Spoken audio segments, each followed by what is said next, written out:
here with the lovely Toby K. Davis.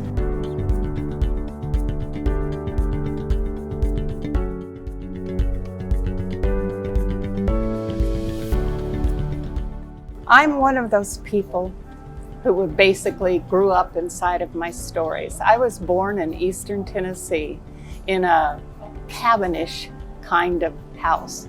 2 rooms with a tin roof. There was no hospital there. And so I was born right there. And every adventure that I write about is in some way hooked in and tied to Appalachia. The poverty there, the poor schools, the bootlegging. My granddaddy was a bootlegger. That's where he makes his own liquor. And all of these different activities in the Great Smoky Mountains. Either they're my stories or stories that my relatives told to me. Whether it was my Uncle Don, who's in the book, by the way, or my grandmother, or my grandmother's sister. You know, they all have these real roots to Tennessee. I was trained as a teacher, and so I taught, getting ahead of myself. My husband was a Foreign Service officer. We lived in 12 countries over 32 years.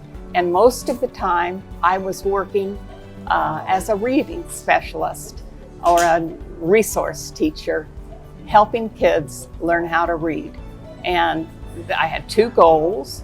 One goal was to teach them how to read. Like, for example, I had 9th graders, couldn't read at all. So they hired a 1st grade teacher, me, to teach them phonics, to teach them how to read. So that became my focus. That, teaching them how to read, and number 2, intrinsically motivating them. When I graduated from the University of Washington, my husband went on to get his MBA degree, and I went to teach at a private school north of Seattle for gifted and talented kids. And that gave me my eclectic teaching style. I had 15 kids. I taught 15 different methods of reading. The one word that describes me is eclectic. A little bit of this, a little bit of that, a little bit of everything.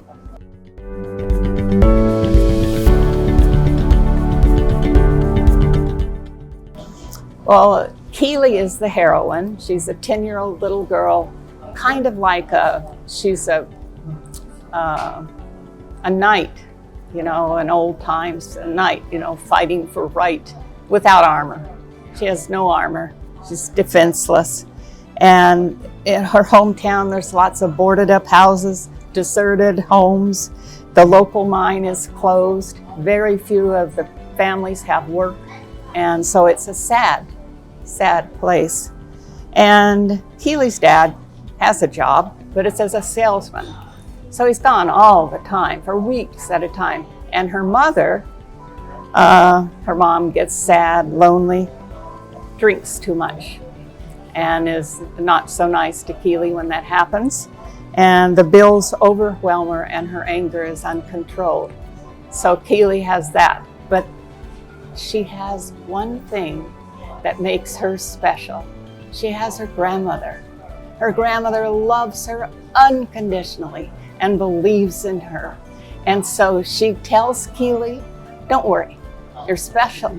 You know, you can do it. You can do whatever you think that you can do because they're your ideas, you know. So that's what she's getting from her grandmother. And she teaches, and Keely learns from her when she's feeling really sad to put all of the bad things inside of her. And then she climbs a tree, a big tree, a willow tree. And when she's up in the tree, she cries tears onto the branches and releases her bad feelings onto the tree. So, I mean, she talks to trees, she talks to animals, she telepathically, and she, in this story, she inherits a horse, and then the horse foals a miracle, and the miracle is Kreia. Kreia is the foal, and Kreia is a baby Unicorn. And the unicorn is like the answer to Keely's dreams. You know, when you imagine, you know, somebody's going to save you from all of this, you know. So, books. Date. Fantasy. Coffee. Mountains. Vacation. Chocolate. Kiss. Winter. Countryside. Road trip. Tequila because it makes margaritas.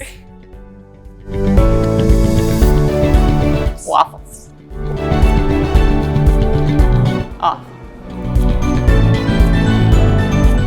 That's good. I mean, it's a good question. My handwriting gets worse and worse and worse every year, so typewritten. Okay. Call. Writing. It's a passion. Well, thank you so much. That sounds like a really exciting adventure.